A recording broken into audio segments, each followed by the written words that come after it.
Today is November the 5th, I think. Wait. I think it is. Wait a minute. Ooh, I'm off by a day. Today is November the 6th. And I'm looking at my hair. It's so ghetto up here. I'm running out of my real hair right here. I had put my flat iron on 450. Why did I do that? And I was doing good when I was flat ironing my real hair. But then I kept on flat ironing my hair with that temperature over and over again. And it literally showed that my hair cannot take that type of flat iron heat, and it'll grow back.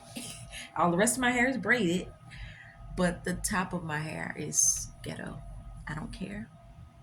I don't care. I don't care.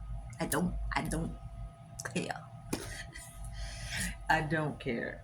It's sad. It gets like that for me sometimes because I know that hair glue takes your hair out. I know that. I know that not having hair treated, it ends up being like that. I know that. And this happens to me every once in a while, over and over again, and it doesn't matter. I don't care. So yeah, but like I want to talk about a few things today, and I'm gonna try to talk about everything that I could possibly think I want to talk about. So it started today when I was literally by all of these rocks, and I asked the question to a few people, where do rocks come from? And I never looked that question up ever. And when I did find something, it still didn't answer the question. And so somehow I ended up getting a social media lesson. And basically, it was these guys that work in, I guess, the space areas, NASA or whatever area that is where they study stuff about the planets. And he said that they found this piece of rock. It was like white, literally, not clear, not see through, not dirty, but it was like literally a white piece of rock. And it was not huge, it was like probably like this big. And he said that they studied the rock and they learned that that piece came from the moon. So it lets you know, did the rock change colors based on it being separated from the moon, or is the moon white? Or is the moon two or three colors? I don't know. I've never been to the moon, but I'm just saying. And so then one of the guys told me today, well, Rachel, all rocks don't come from the moon, but where do rocks come from? And how is it that a piece of moon is defined as being in the family of a rock?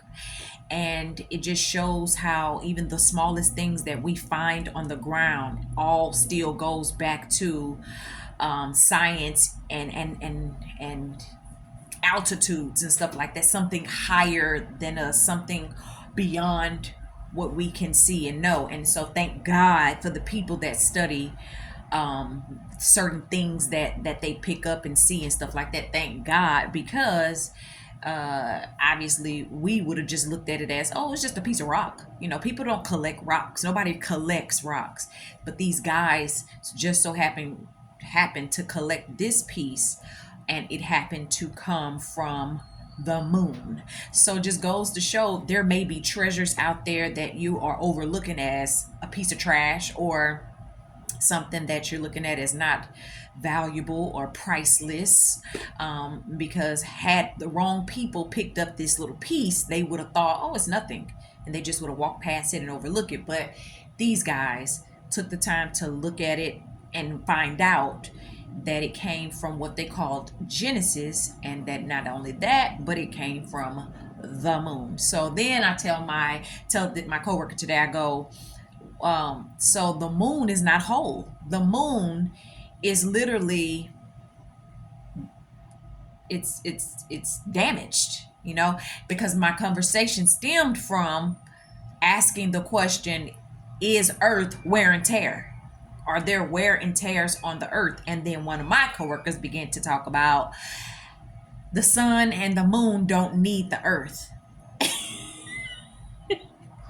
and how uh we need the sun and the moon, but the sun and the moon don't need the earth. I'm like, oh Lord. So then he just was like, so then I said, well, then that means that it does the earth have wear and tears, because the earth is old and it's constantly evolving, it's constantly spinning, and we're constantly in motion and in movement and stuff like that. So it just goes to show conversations can have um there is a such thing as high conversations, where you're not just talking about stuff that's on the ground, but you're talking about stuff that's in a whole nother galaxy and stuff like that. So it was just good to be able to talk to people from another standpoint of living on a planet. We actually live on a planet. And that goes to my topic on today. And I'm going to show you what I wrote. Here we go.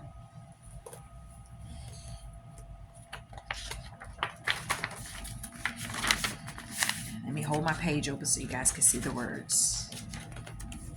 I decided to write this on today because I felt like it went with my movie.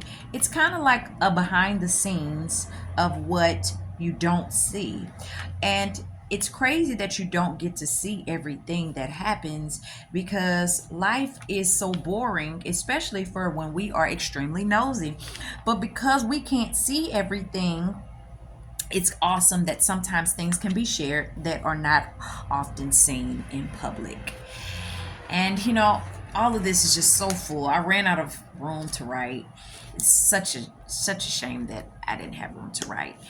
But I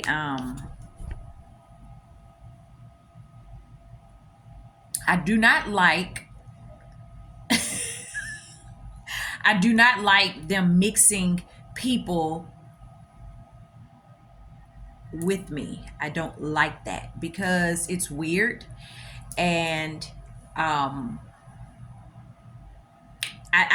kind of feel like people are trying to compare me right now to Donald Trump. I'm not throwing shade. I'm being very serious, because I think that a lot of, if I look at him as a beast and not a human, if I just look at him from that standpoint as a beast, it devours stuff. It doesn't sit down and have patience to talk to you and to get to know you. It just literally devours stuff. So when people, like when Pastor Devon was on stage talking about the beast and how everybody's been with the beast and don't act like you ain't never been with the beast. When he was saying all of that, he was saying it from a standpoint because men, they're not slow when it comes to their sexual appetite. They don't sit down and get to spend time with you for a month or a couple of years before they decide I want to sleep with you. They just engage in sexual activity,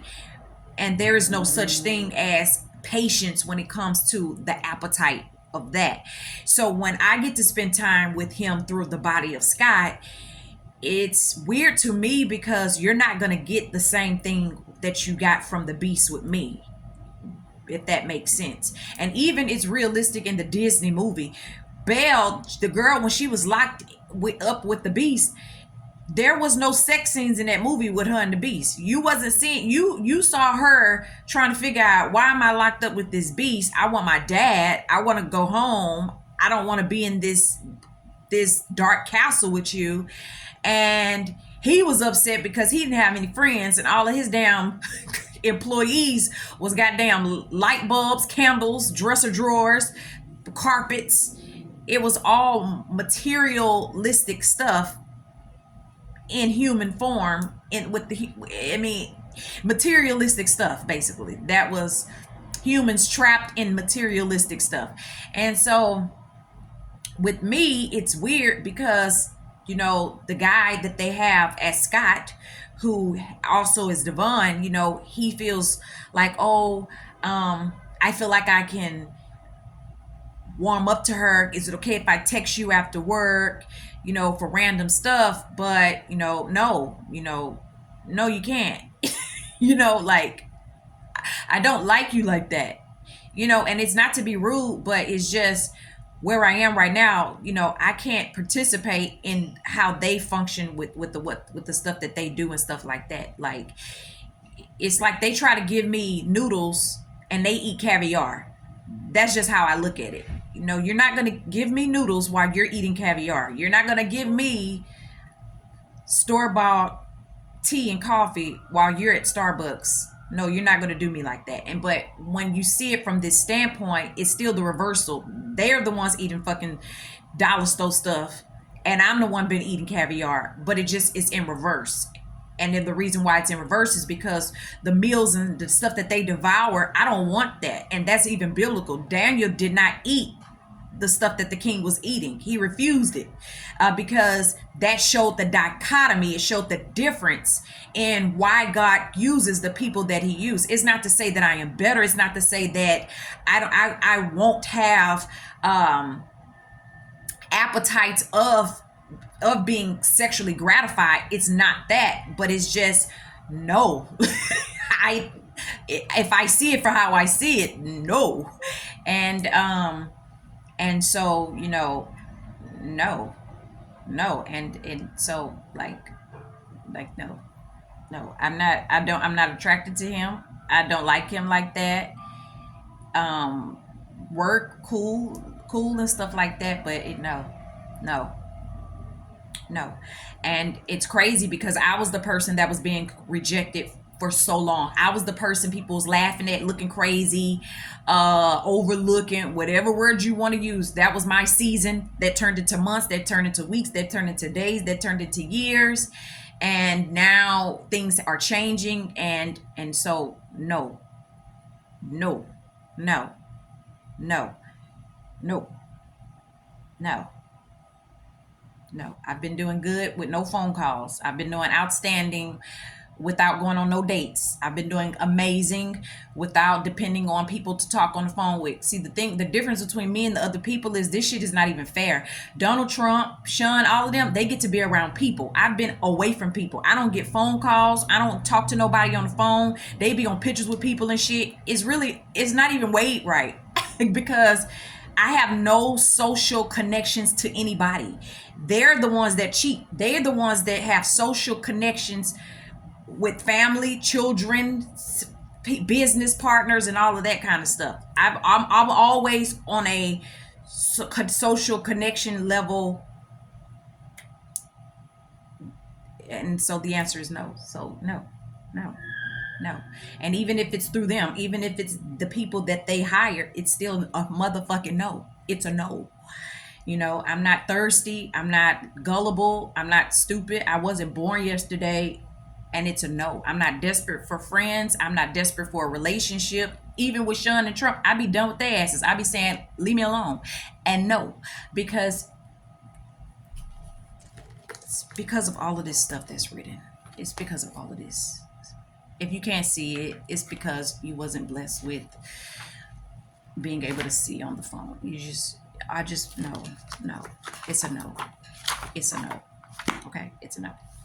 So I want to go talk about Michelle Obama today because it's really not profit. It's really what's the word? Prophetic, because when I was incarcerated, she was the person that came to me first. Not first, but she was the person that came to me. I guess you could say first, because that was the first place I was at in cell 45. So if I needed to understand anything from that cell 45, if I needed to understand anything from that,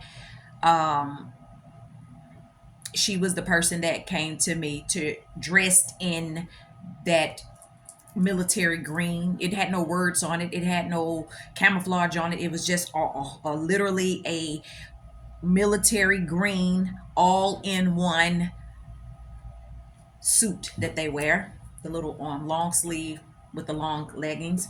What I'm thankful for, honest to God, because sometimes when I see all of the people that they kill, I'm serious. What I'm thankful for, because see, I don't mind people killing people. I don't mind that. If that's your job, do it. But my thing is, the Bible says, in all thy getting, get wisdom, knowledge, and understanding. Because sometimes if a person has wisdom, and has knowledge but don't have understanding, they'll be like, okay, that was the right choice, or the choice is the decision that you're making. Okay, I support you 100%. But if they don't have understanding, there will be question marks, and there will be maybe a doubt, maybe a fear, maybe questions that are not answered because there is no understanding. So when I was able to be in cell 45, I was happy to know that she was not assassinated. She was not shot in the head. She was not killed. She was the one that made the decision to commit suicide. So regardless of her reasons to no longer be here, I was at least happy to know that she did do it in the administration of Trump. She did. But I was still happy to know that she was not killed. Just like Coretta Scott King, she was not assassinated. Martin Luther King, her husband, was. But I think that what I like about the government is they are fair. If they don't find fault in you, for you to for them to feel like you no longer should be here, they won't leave, they'll leave you alone. So she probably had a lot of tick for tack and words and all of that, because I mean, I saw interviews and stuff like that, but when it actually comes to her fate, when it actually comes to what boiled down to her no longer being here, I am thankful for that. Because the one thing I did not want to go into anything saying, damn, they fucking kill all of the black people. Like, that's if you're out from the outside looking in without any understanding, sometimes you'd be like, damn, they just fucking kill all the black people. They don't do that, they don't do that to no other races, if that's the only race that you're seeing being fucking wiped out. So I'm thankful that she decided to go, and she decided to go based on looking at a picture that was in a photo frame of her husband with another man, and she literally was staring at the picture before she committed suicide, and she died like Whitney Houston in some water. But I'm thankful, because you say, well, how do you know that?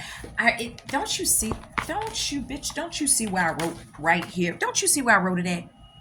So when I tell you I'm thankful for that, and then so she was able to come back again.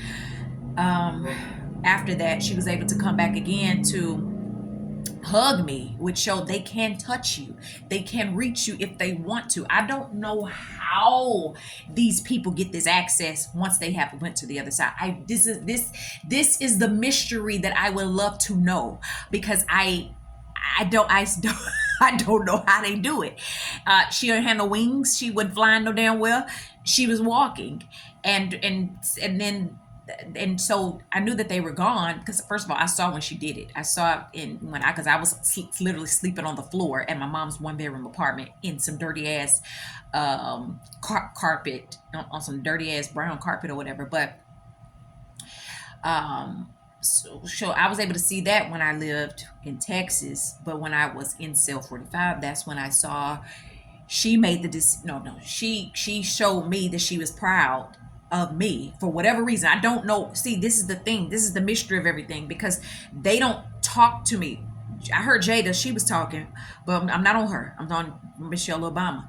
Michelle Obama, she just came up to me. She was crying, but she came up to me and she hugged me. And I was thinking to myself, why is lady hugging me? But she was happy. She was proud. Then I saw my sister coming in, and she was crying with tissue like that, like she had did something, but Michelle Obama was looking at her like, I don't like you. I like your sister. So she came up to me and she was hugging me like this, and she had this little bitty black person, and then she was hugging me like this, and then she came to me again, but I said they because the next time she came with her husband, and that is when it was Barack Obama, with nobody else. There was no fake Barack Obama, it's the real him, and they were separated from all of the people, which is a mystery to me on it.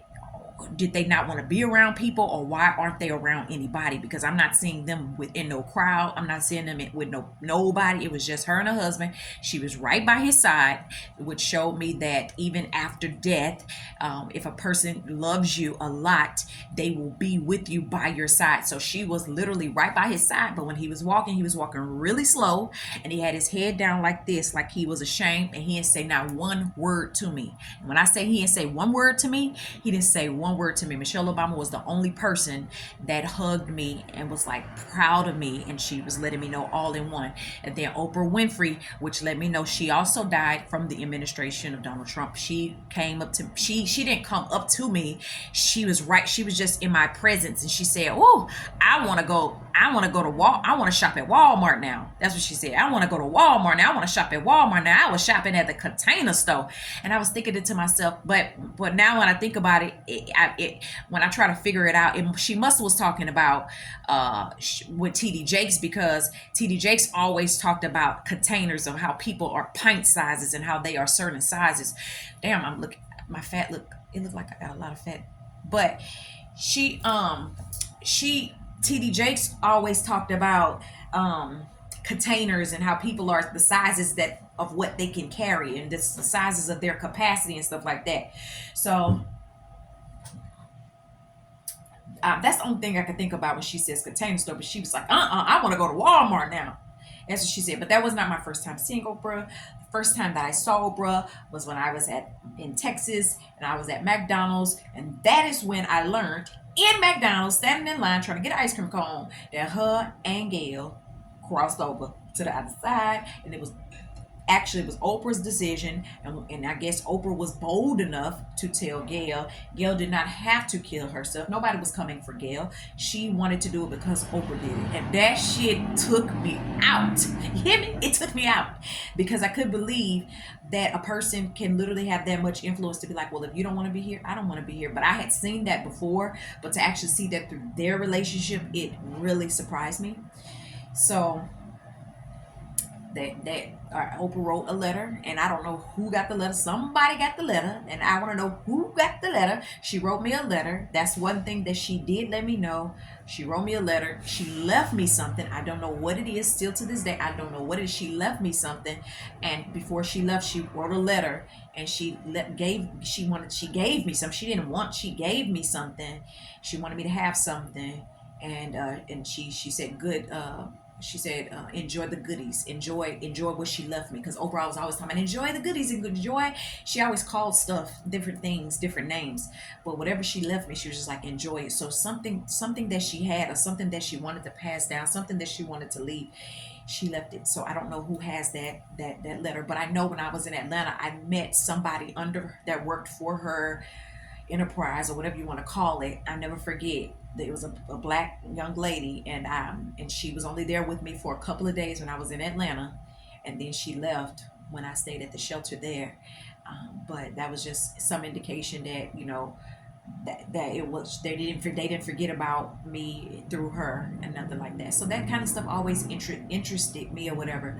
But so Michelle Obama did not have to die. She could have still been alive today if she wanted to. But I think that based on her and her husband's relationship, they've been married for such a long time, and it was just too much drama. She was just like, I just want to go ahead and leave too, whatever. But from how I remember it, I think she left first, and then he left. But he did not leave by choice. He left by being killed. He was assassinated. I don't know if you call it assassinated or executed or what. He was shot. but when he was shot, I learned that from his cell 44. In his cell, that's when I learned that he was living that he made a decision to live the life of a gangster, and this shit took me out. How is you? But it just goes to show he didn't know who he was. He was not. I'm not saying he didn't know who he was. Well, clearly you can't know who you are, because why would you reduce yourself to a gang? But I think he felt like all of his empowerment, all of his power, is stimulated from being a part of a group. Because first he said he was attached to the church. And then when the church, I guess, wasn't strong enough or giving him as much affirmation that he needed, he went to the gang life. And that shit was like, what? Because the shit they was doing was ridiculous. It was like, what? So Yeah, I'm thankful because if anything, if I God blessed me to be a part of anything, or if I just wanted that confirmation so that I can have a better understanding of it. I'm happy that God allowed me to understand it, because I would have thought, oh, they don't like black people, or I would have thought, oh, they don't care about people in general. I'm serious. You'd be surprised on not being able to understand something on what you will just think or whatever. So I'm thankful. I'm not saying that I'm supposed to understand everything, but I am thankful for just understanding that or whatever. So yeah, but I don't know why they keep me around Scott, and I'm probably gonna probably ask them to be moved, because I don't want to be around Scott. He. I don't know if it's because I'm on my period and I'm extra like leave me alone, or if it's really just I don't know, just like it's weird. It's just weird. I'm gonna beat you up if you don't give me an answer for my giving you my number. Shit, stupid stuff like that. And so I hope that if anybody was having sex with these people, I hope that y'all should be doing that shit out of defending your kingdom, because y'all was stupid. I mean, we all had stupid moments, but that y'all doing too much. So yeah, but I'm just like I don't know. It's really weird. It's really really really really weird.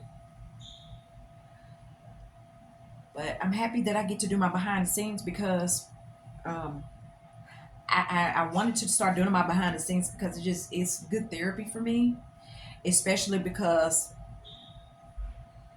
people I don't really get to talk to people on the level that I'm on. Asking me what I do every day is a motherfucking ground level, where you trying to see the dirt on the shoe and you trying to look at the crumbs on the ground. That's the kind of stuff that you back to me stupid shit like that. It's not gonna work.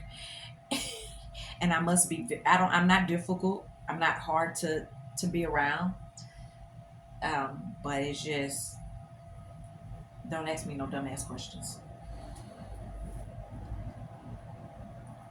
So yeah,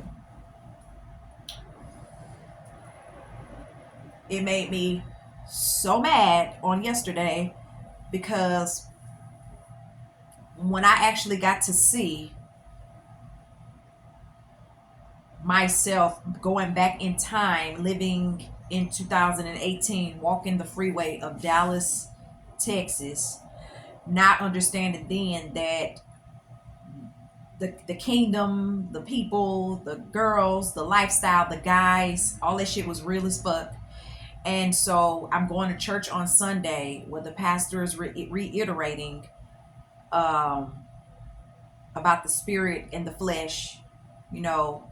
And way back then, I had already stopped having sex. I didn't have sex. I broke my 7 year virginity, celibacy, once I became a stripper. So I literally abstained from having sex for 7 whole years. So it pissed me off in two aspects, because the first time that I broke my virginity, it was horrible. It was the worst sex in my life. And um and it was just yeah, it was just horrible. So you know how they say, like you're not, you they talk about disappointment, failed expectations and stuff like that, but it's just like when the pastor was saying Sunday, he said, "Why God is not in a hurry? Why are you?" When he said that, I was just like, oh, my human side, like, oh God, because you do have to live day by day. You do have to walk by faith, not by sight. You do have to wait on the season that God puts you in situations and puts you in promotions or puts you in relation. You do have to wait for all of that. But at the same time, most of the stuff that comes from a heavenly place is not from time. So when you get to see people's attitude, their behavior, and the way they act and they're operating, it's their spirits that is operating against heaven. And so when I lived at the army base, and today it clicked in my head because I took a picture and I was trying to find it today. And I was trying to find a picture because I made a picture and I added my sister to it because I seen the uniforms from the spirit room. I seen the uniforms. It was navy blue and I couldn't find the uniform online. And so, because I was looking for it. But I didn't see any extra, I didn't see any like extra things on the uniform. It was just the color that was magnified to me. And then it was gold badges or like gold stuff that was on the navy blue suits that I saw. So at first I was like, that's the sheriff's department from Houston. That was the first thing I was thinking, but the sheriff's department in Houston don't have military. I ain't never heard of it. I ain't never seen nothing like that unless they got it and I ain't know nothing about it. But they don't have military and nothing like that, even though they have employees that are former military or army stuff like that. They had plenty, but from my understanding at that time, I don't recall. So when I was at that army base or whatever, and God allowed me to see it then, that it was navy blue and gold, you know, that's when I was like that. So when my mom died, I was in Atlanta, Georgia, and I knew she died. Didn't nobody have to call me. Didn't nobody have to tell me because it was something that happened that it resonated with me to understand that she had passed away. Even though she had already told me she was going to pass away, something happened where it resonated with me. At this particular time, my mom just died. So when that happened, I still went to wait on the van, not realizing that the day that my mom died, that was not the day that the van was going to come pick me up to go to church, because I had my days mixed up. And so and my phone was off, so I had nobody to call, nobody to talk to. My phone was off. My mom had died. I knew she died without any connection. And then this lady was at the bus stop. I never forget it. And she looked at me, and I ain't say nothing to her in regards to my mom dying and like that. But she said, "You have to pray. Thy kingdom come, thy will be done." You have to pray for God's kingdom to come. And I thought about that when I was walking, when I was showing my picture from yesterday. Because when I was walking that freeway, it was so real. I looked so busted. I looked so busted. I was so broke, and it wasn't the fact that I had just a determined mind. I had my mind made up that I didn't want to live in bondage anymore. I had my mind made up that I had got tired of living in the oppression that I was living in, with all these church people attached to each other like crabs, doing the same old crazy stuff that they had been doing. I had got sick and I got tired of it. So the whole time I'm walking, I'm running with no shoes. I am walking with shoes. I am bare feet. I am walking with tennis shoes. I'm taking my tennis shoes off. I got boots on.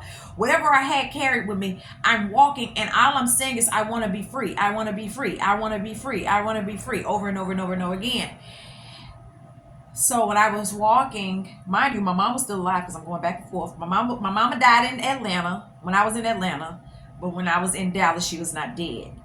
So when I'm walking,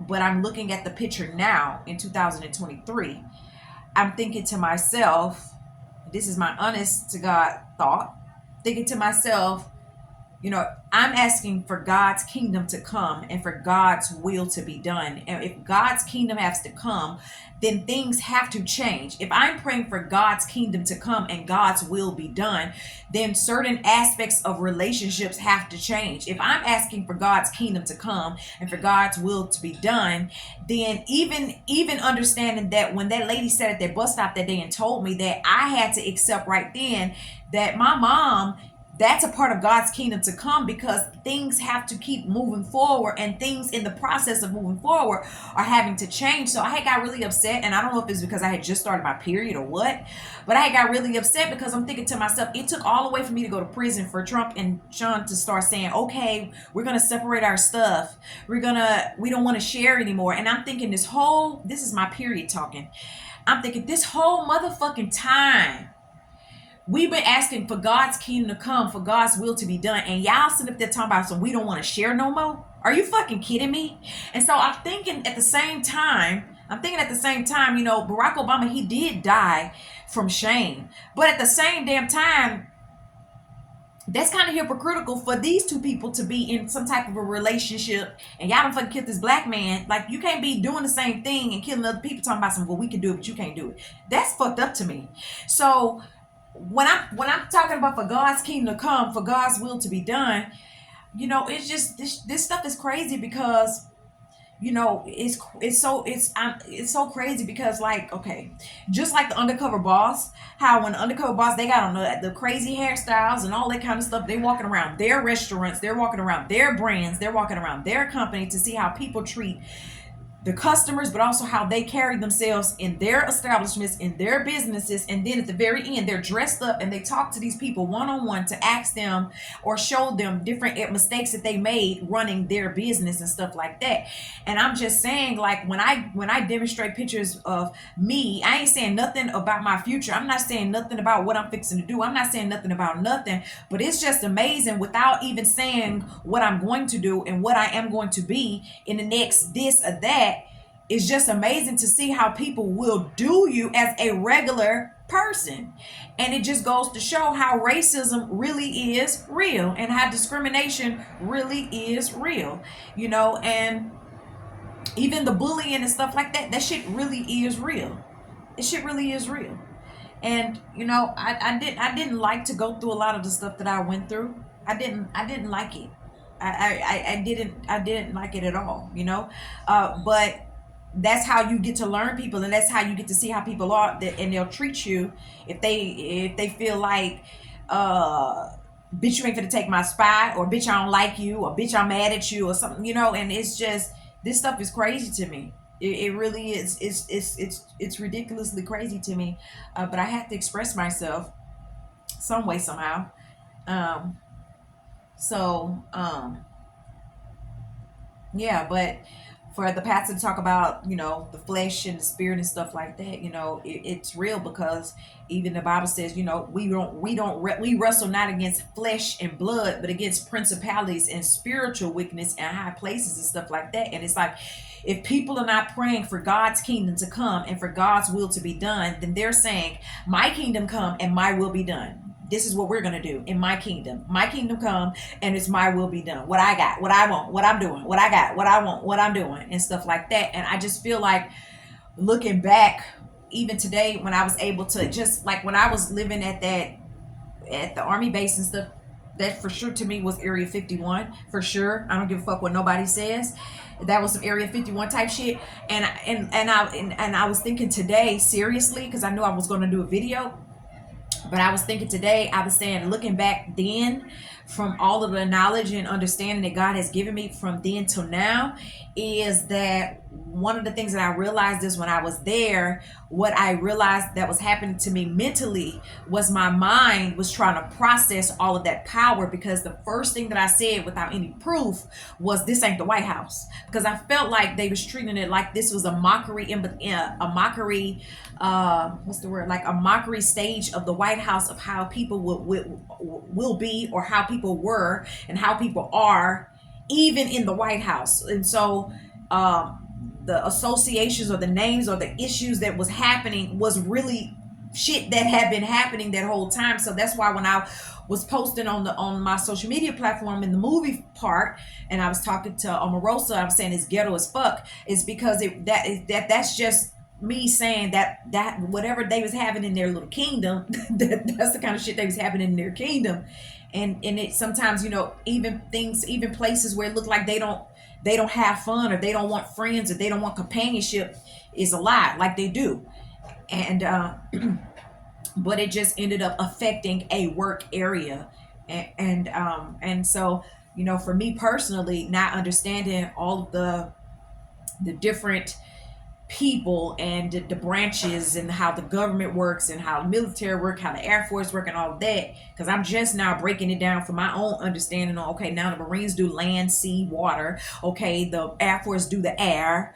Okay, the Army only do ground. So everybody got their own like little area of what they do and stuff like that.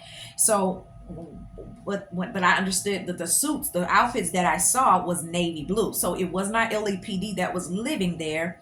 It was not the sheriff's office that was living there. It was the Navy. But then my question mark comes because my sheriff from Houston, the one that was over me when I lived in Texas, and I was employed there, he was the person that I saw at that particular location that said we'll always be family. So that was the question mark, because I'm like, okay, well, this is confusing. Is it the Navy or is it the Houston Sheriff Department that was at the military? But for sure, it was not LAPD. It was not, because of their uniforms, and that's my confirmation on who was there. Is because of their uniform.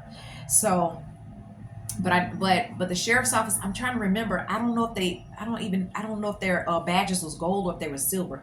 And that's the only thing I don't remember. But I just know that uniform today was navy. Well, not today, but when I saw it, it was navy blue at the location where I went to jail at.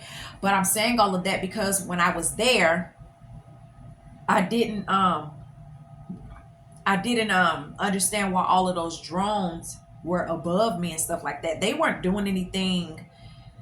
Yeah, what's the word? Like intimidating, or like, what's the word? Like, it wasn't like like they wasn't like shooting and nothing like that. They was just sitting, and it was so many. It was so many, and so I was going through spiritual warfare from the people that were there that was acting weird, on drugs, used by other people, stalkers, and whatever you have them. It was, and so the people became them when I was there, Area 51 type shit. And then sometimes it was boring. I wasn't working. Half some of the time I wasn't working. I was going through stuff. I had so many questions, so many unanswered questions. um all of that was happening at one time. And so when I used to see all of those drones in the air, I used to be like, well, who? Like, why y'all staring at me? Leave me alone. Go away. And I was processing stuff about my children. I was venting. I was angry. I was upset. And then it was actual drug related stuff happening and fucking crazy shit all at one time. All at one time. And so um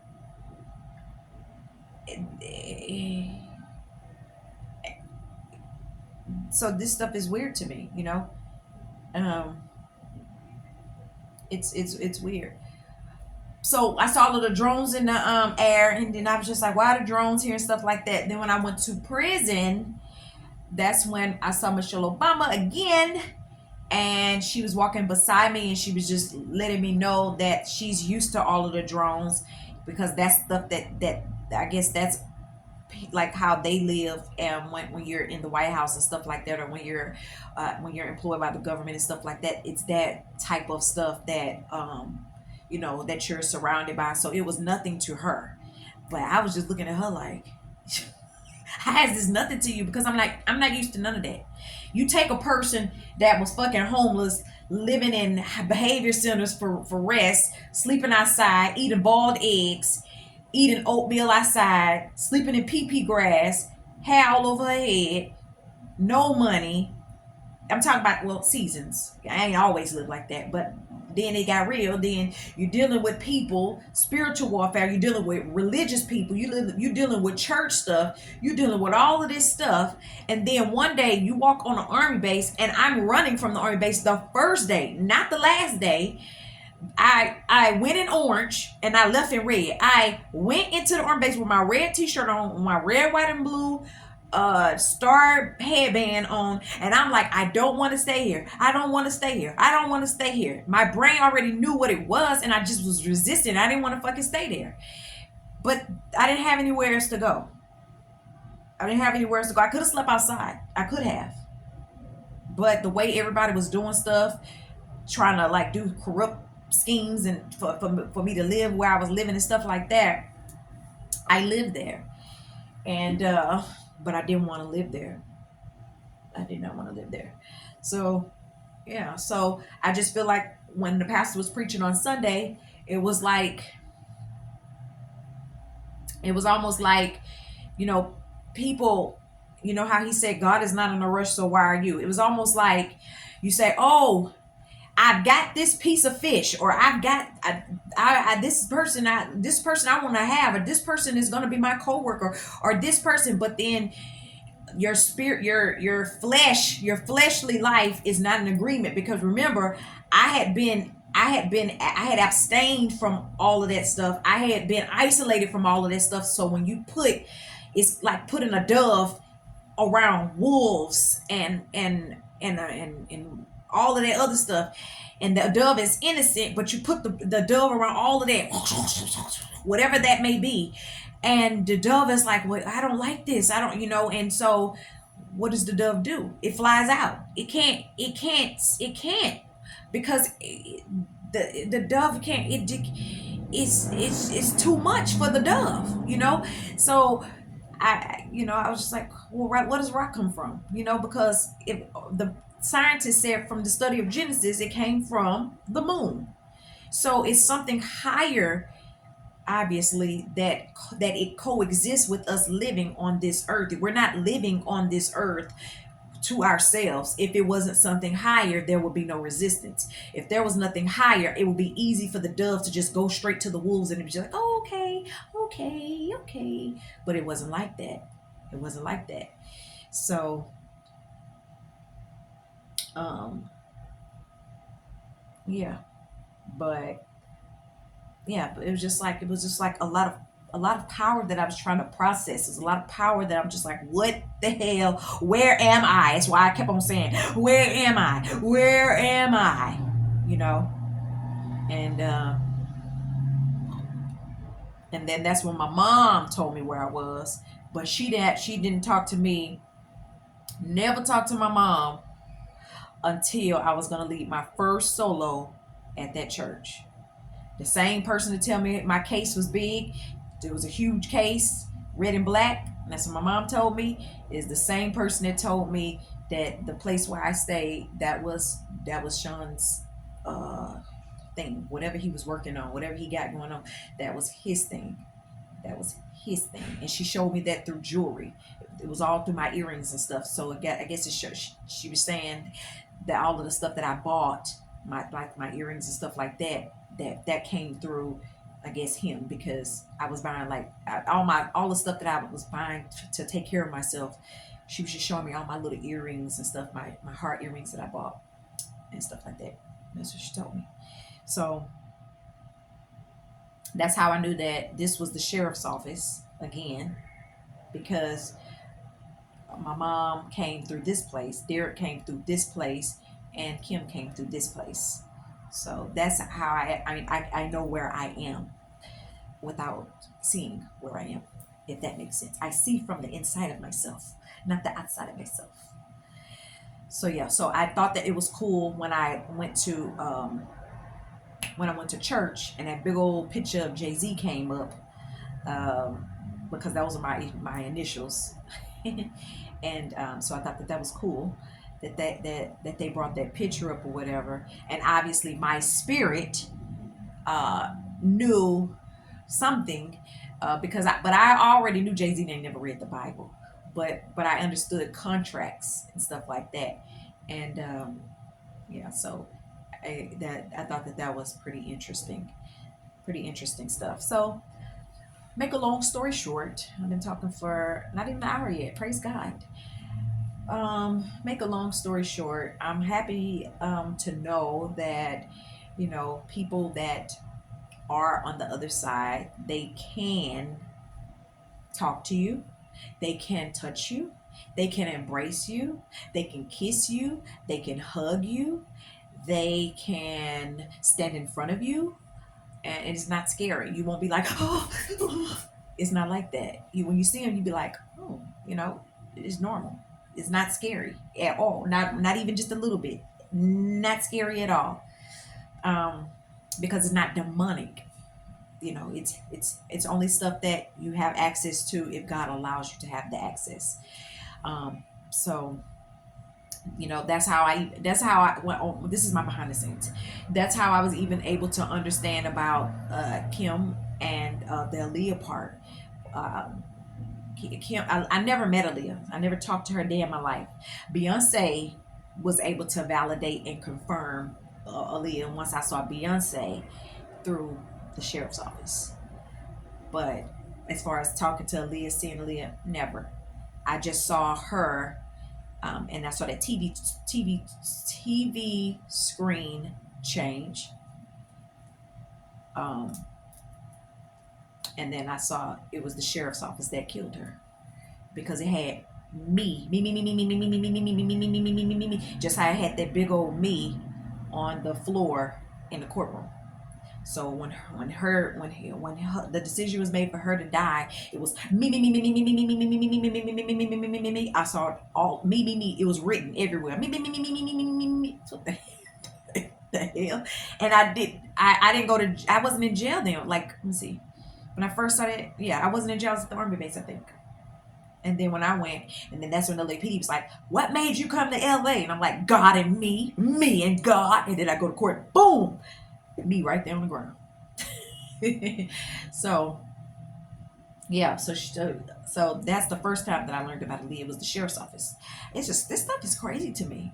It's just crazy to me. Oh God, it's crazy to me. And then that's when I saw Beyonce. Beyonce had on an Aaliyah shirt. This is what I want to say. This is the honest God what I want to say. I do not believe that they just look at you and just say we're gonna kill you. I don't think that, because based on how I was able to process the information, I think that they assess you and they see what you represent. If it's satanic, if it's demonic and stuff like that, and I think that they go from there. Because yeah, I think that they go from there, and then whatever other reasons. But I don't think it's just, oh, we're just gonna kill you. But Aaliyah, after my spiritual side understood on why she died and stuff like that and all of that, that's when the movie A Few Good Men literally was her thing. You can't handle the truth, Cold Red, like, because I saw all of that surrounding her thing. I'm like, damn, like that movie is real. The fuck this stuff is crazy. And I do want to say, I'm just talking, I gotta get it out. I fucking wanted to cry when I did my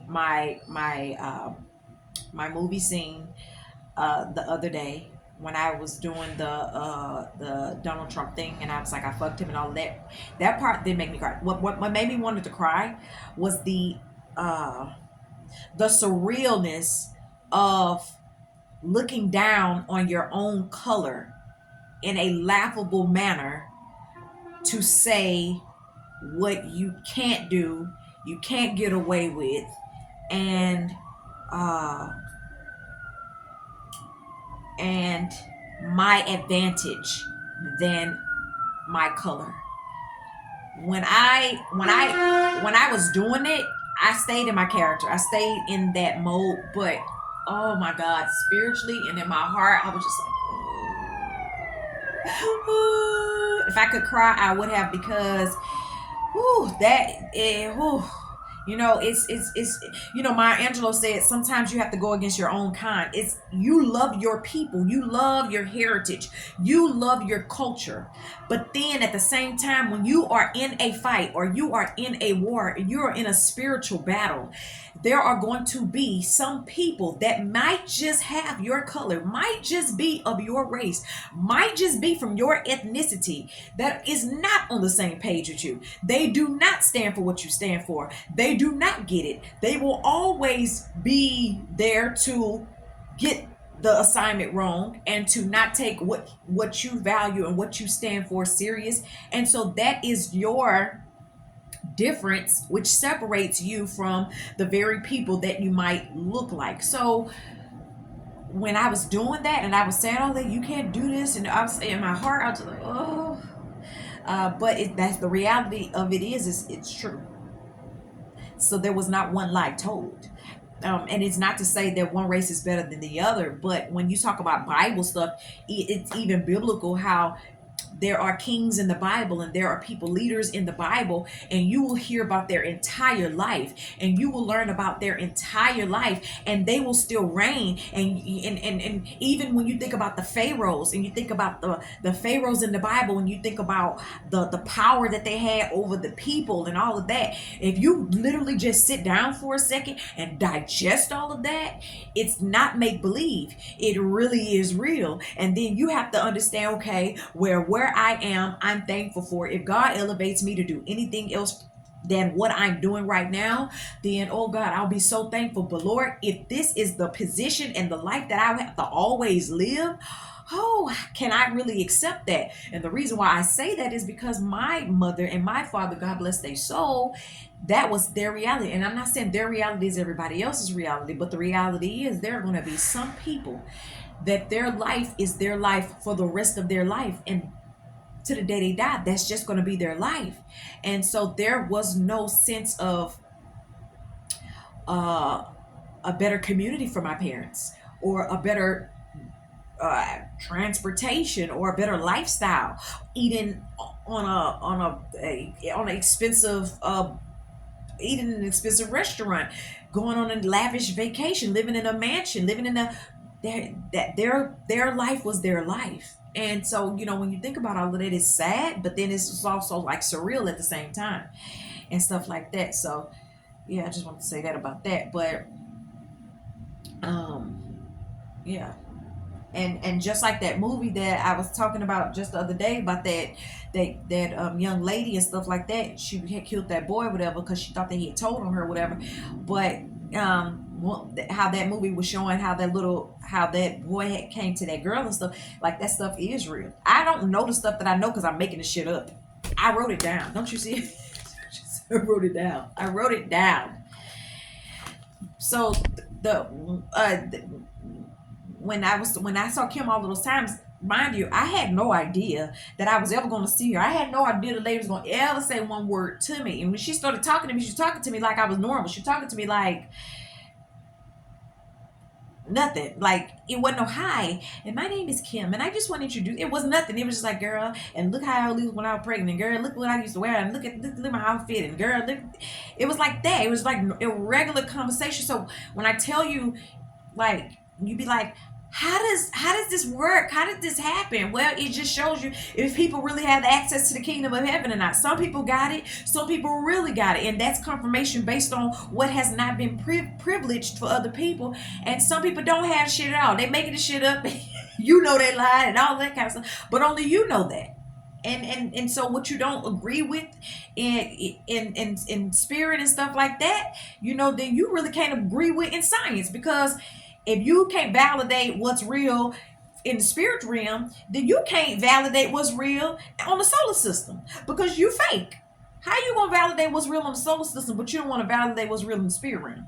So you can't go to science. You don't need to go to NASA. You need to sit your ass down somewhere, because it has to be an agreement with what you believe. Your foundation has to be strong and solid, so that when you decide to do things that takes a greater magnitude of faith, you know that it can be trusted, because God is your number one source, which is your foundation. And so when you make those decisions from a higher place, you're not on a should I or should not. You're on a go ahead, or a it's without a shadow of a doubt.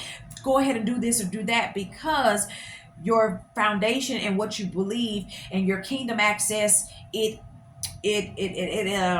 confirms and it stands with you, if that makes sense. So like I said, I ain't never asked for the lady, talk to the lady stuff like that, but the lady just, so that she was the one that told me before I went to that restaurant the reason why she couldn't still be here. And but she told me, she was talking to me when I was in jail in that cell. Um and I want to say this: the lady didn't. Nobody said we finna go kill her. Let's go kill her. It wasn't like that. She. What's the word? She she participated in it, but she was not just straight killed. Nobody just took her out. She participated, but she did not just get killed. Like it was just die. It wasn't like that. But she did participate in it. But she don't have no regret. Like it wasn't like no, oh, I'm not here anymore. I hate. No, it was normal. It was just like that was. This is a part of everything. This is just a part of it. And so I think that's what gives me a peace in it. But when I went to church, it fucked me up when I had to pray, because all of everything that I had learned and known, it was that moment of thy kingdom come, thy will be done. And so I was just like, oh, because I'm human, and I have a heart and I have a conscience, and you can't take that from somebody. I don't care what industry and what job you have, and they be like, have no fucking feelings, don't give a fuck about nobody, it's our job and it's done.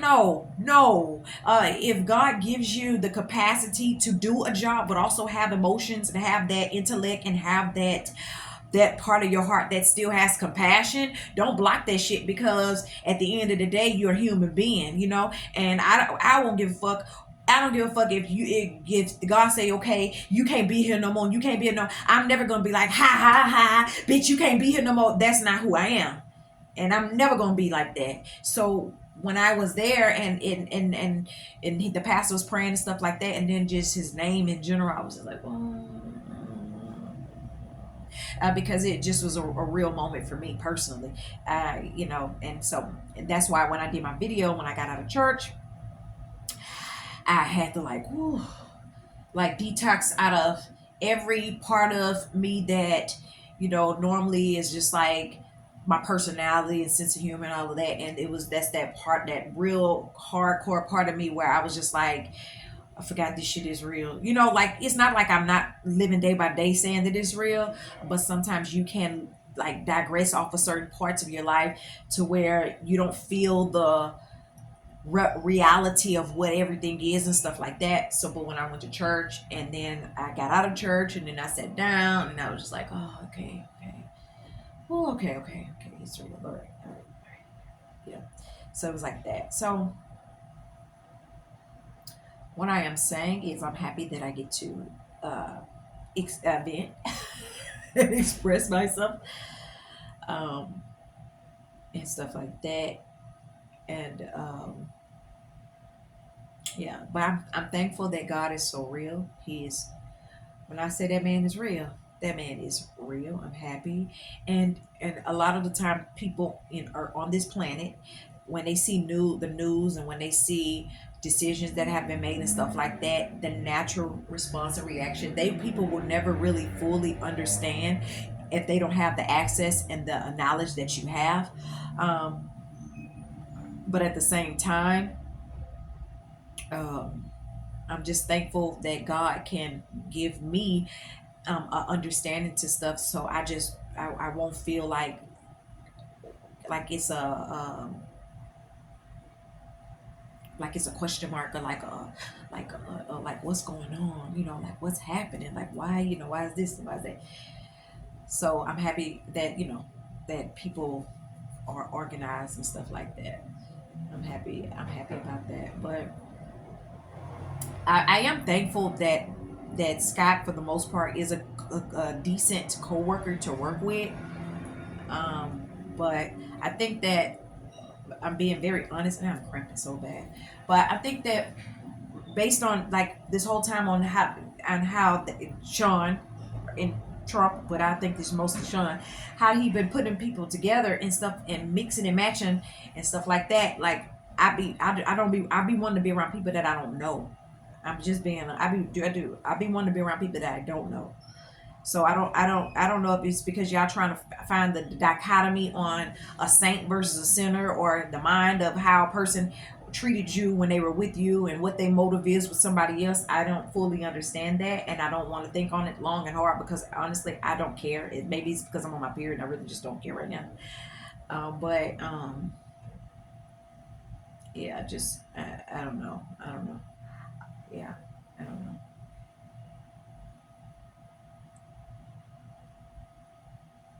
So I've been talking for an hour yet. Yeah, I've been talking for an hour already. But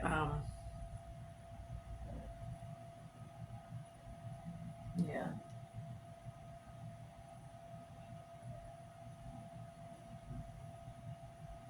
trying to think on what else I want to say before I stop doing the video. I need to take a shower and I need to lay down. These cramps is real.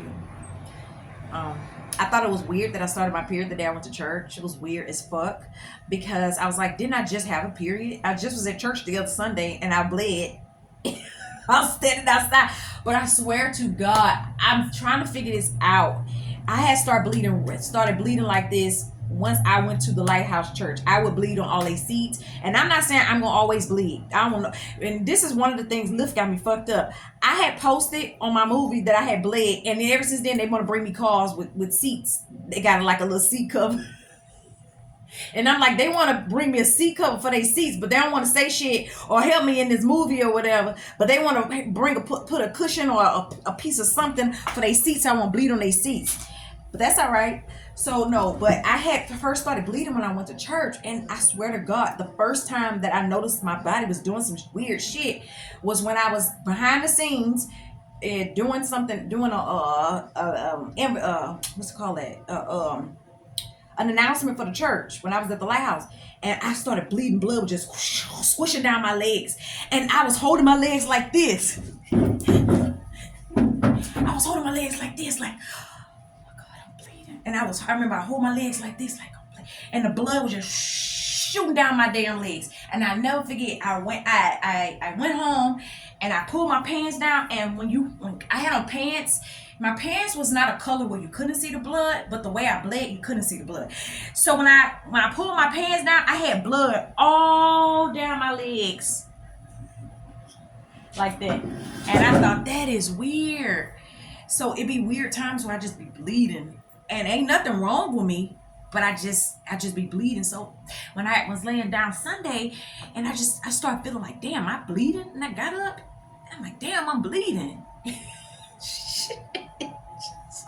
And I always think that that's weird. So it was just weird. It's like, why the hell am I bleeding? I just had a period when I was at church Sunday. And I don't even, that wasn't even that many days ago. I was just at the other church like 2 weeks ago. That was at the West Los Angeles. And the Sunday before that, I was at the other church. I just had a period. So it just don't make sense. So I'm trying to tell you, I don't understand. I don't understand this. But yeah, stop bleeding. But it's just weird. It's just, this stuff is crazy to me. It's really, so when I tell you I don't live in time, I don't. So I'm not rushing nothing. It's just my spirit. My spirit is in agreement with heaven. I'm God's child. So I'm not rushing anything. I can't control anything. I live in real time. But it's just I don't live in time. I live in real time, but I do not operate in time, if that makes sense. So I never forget my first understanding that I didn't live in time was when my gifts started coming to me as God allowed my gift to be open, stir the gifts, open up the gift. What that scripture say? Um, he opened up the gifts, the treasures, the hidden treasures. So it was on my Facebook a long time ago, and I was just like, put me back in real time. Put me back in real time. I'm just like, put me back in real time. I kept on saying it. Put me back in the real time because I had went so far, but spiritually I had went so far, but I was still living in time, and that was before all this stuff just really started like changing and happening and stuff like that. So I am not in a rush. And I'm not saying the pastor was talking to me directly, but I was just thinking about that question because I was just like, okay, that's so true. And I know in my own body, I have rushed a lot of stuff, and I can't explain that part of me, but I have always sat there and was like, I'm going to do everything before God comes back. That's been my sarcastic answer. I'm going to do everything before Jesus comes back. And I told my aunt that one before. She's like, girl, you got married, you done had kids, you done did all that. I was like, I'm going to do everything before Jesus comes back. And I'll never forget answering her with that. I don't know, but I was just thinking to myself, like, I don't live in time. When I be doing stuff, I don't live in time. I be going backwards and I go forward. And I've always said that, so that's not even a mystery, Like I be going backwards with stuff, and I be going but it's for understanding. It's just for an understanding. So yeah, I don't know, but uh, I don't know. It was just a lot of power at that place, at that army base when I was there, and it was crazy. It stuff's crazy. And one of the things that I realized about myself is I'm not like shy. I like people. I like to be around people, but then I'm also like by myself. And then sometimes I'll be like, okay, I gotta breathe. I gotta breathe. Because my mind be like, this stuff is real, and I'll be like, oh, this stuff is real. We try to like catch my own breath sometimes. So it's a lot, but yeah. So I don't know. But I'm gonna stop this video now because I've been talking for an extremely long time. I don't want to be talking for like 2 hours. I've been talking for almost an hour. And I'm just happy that I get to get some stuff off my chest. Just get it off my chest. Just feel the air, feel the fan blowing, get it off my chest, and just be proud and thankful that God is so real. He is so awesome. His knowledge, his wisdom, his intellect, his understanding, his validation, his everything is so real and stuff like that. And I think that, and being very honest, and if anybody was trying to understand anything with how they are on the side of somebody and stuff like that, like I'm being I'm saying this with the love of God. There are some people that I do not need, and then there are some people that I need. And so I think that when it comes to even in a relationship, being very, very serious, being very serious right now, being in a relationship, I cannot be with somebody that is not on a higher level when it comes to military government type stuff, because that's the stuff that I'm in. So I cannot date somebody in a little immature, little bitty kitty ass phase of their life right now, where they're throwing tantrums and they're jealous and they're mad at me for being in talking to people and all of that. Like I can't even entertain that shit. And so like, even when it comes to the if, the understanding the spiritual side of it, let me have your phone number, can I text you, and all that kind of stuff. Like, I'm not there.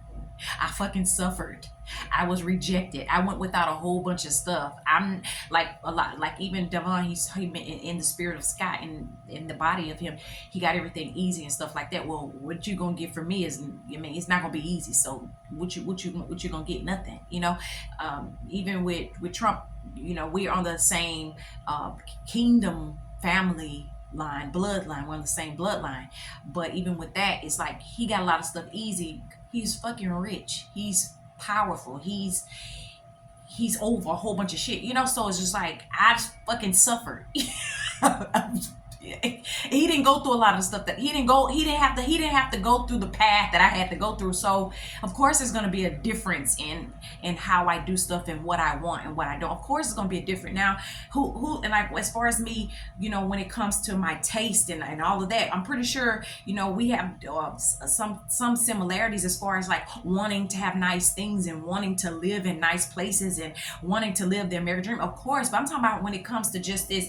Look, well, how would you respond to this person, and on how I responded to them, and just like no, like like no, and stuff like that. So it's different for me, it's just different. So that's what I'm saying. Like sometimes I'd be like, I want to be around people that I don't know.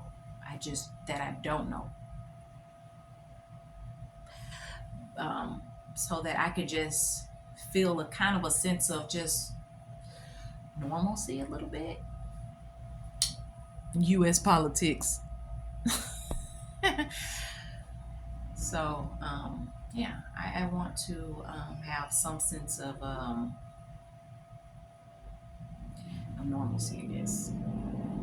So other than that, I'm trying to think of what else I want to say before I get off this thing. Um,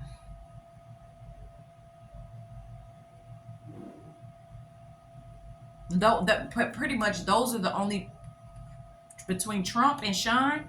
Those are the only two people, honestly, whose kingdom opened up to me for me to be able to say, this is what's going on in your house, and this is what's going on in your job. Those are the only two people. Ain't nobody else job or house opened up to me. So if I don't talk about nobody else's house or their job, it's because that access was not given to me. I'm not going to say that I cannot read it. I'm not going to say that God won't allow it to open up to me, but the access has to be made for me to be able to do that.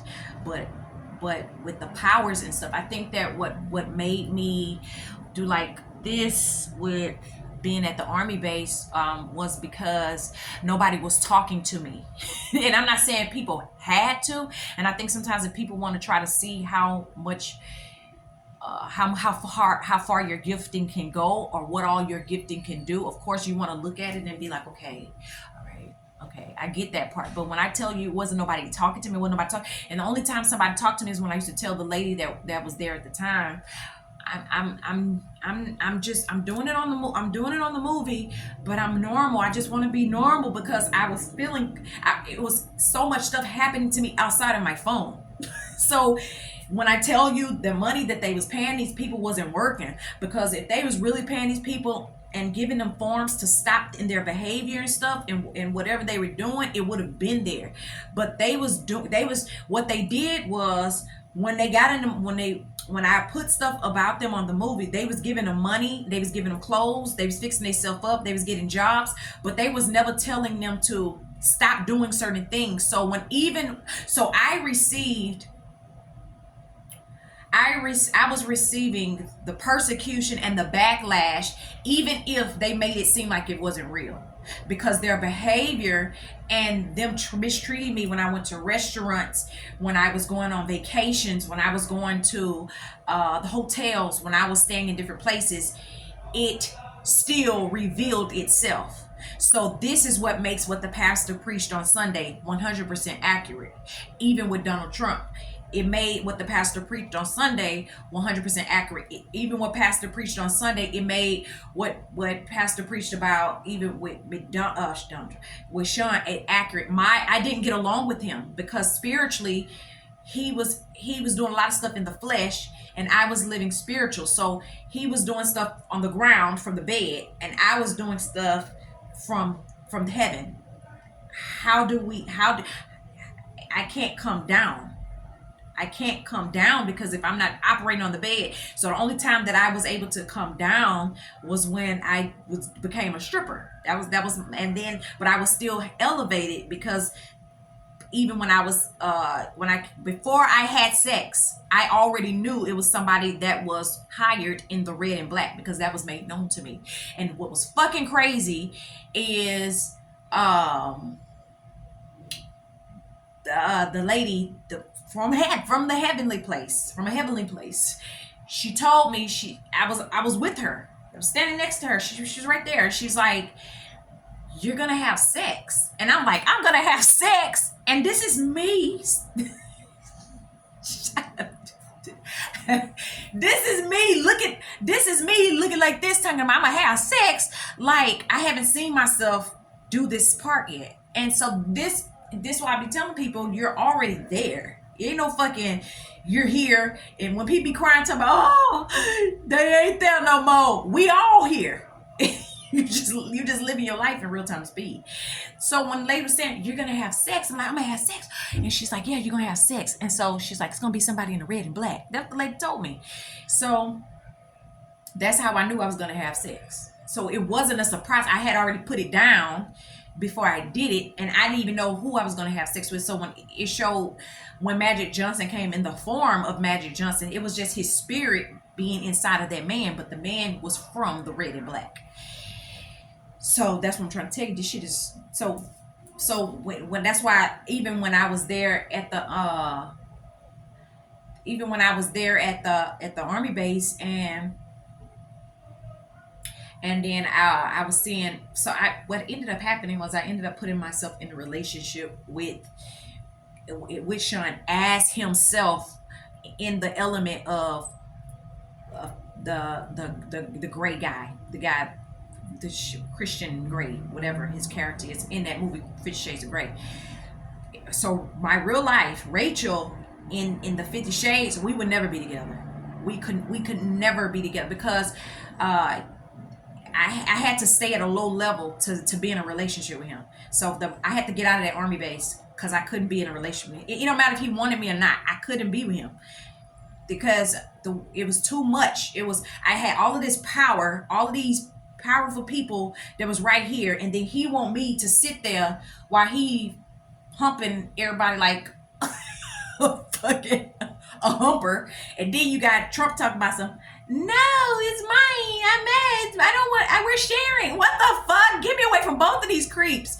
Get me away from these I fucking got out of there quick, fast, in a hurry, because it's like all of these people is right here. And then these two people right here tell me, no, it's ours, we're sharing. And then she'll tell my bitch, I don't want to share with you no more. And then Trump tell my bitch, you my bitch, I'm gonna share with you, bitch. You can't get away from me, bitch. What the fuck? Get me away from both of these people. So, damn, I swear to God, when I had went to jail, I'm not even lying. I put this on my life. When I went to jail, I swear to God, I thought, okay, yay, I'm away from both of them. They were fucking right there again. So when I tell you this shit is crazy. It's crazy. And I felt like I was in a movie where you walk in and they're like, welcome. We're happy you're here. Hi, you made it. You're so loved. Welcome. Like, what the fuck? What the fuck? You know, it was like that. It's just like, these people is crazy to me. And they told me, through my gifting, they told me when I was there, the craziest shit be the White House. The craziest shit that you gonna ever see, it be the White House. So when I started seeing crazy shit, it was just like, these people is crazy. And I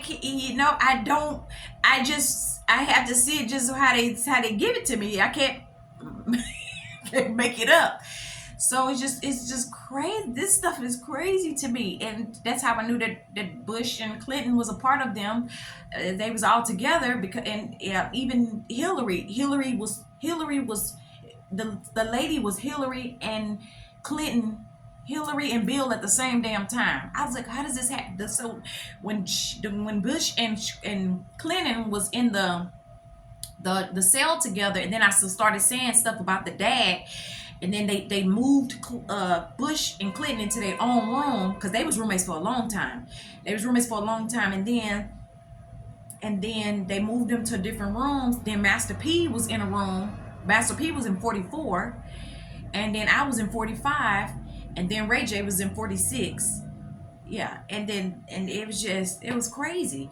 So everybody was in these different cells, and then I saw them from their cells, but the daddy, he wasn't locked up. The daddy was walking around in the entire module, and it was dark, like dark blue, like you're in a, like a laser type room. You know how they have like the colored room or whatever, but it was like a dark blue, but you can see everybody in it. So you wasn't like squinching, you could see everybody in it. But the daddy was walking around like this was normal to him. It was normal. But then that's when I saw Bush, and I did not see him through the figment of the eyes of through a person, through like a one of the girls, that the lady that was there. Even though I knew that that was, or his representative, I saw him, literally him as a guy, as a man, writing, and with the little glasses on.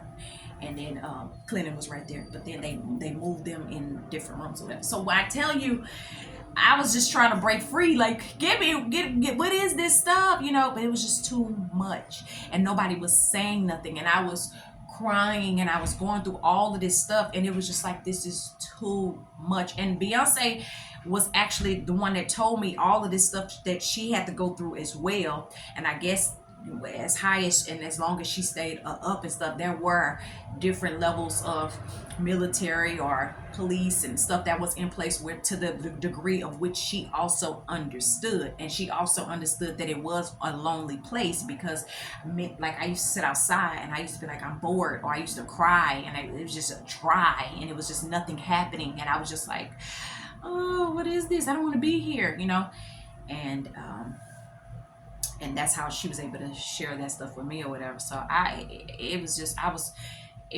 going through a lot. I didn't understand it. Then you had people using people to be there, and it was just weird. But when you say thy kingdom come, thy will be done, it that the flesh versus the spirit, it's real, and it's in how the Bible talk about the flesh.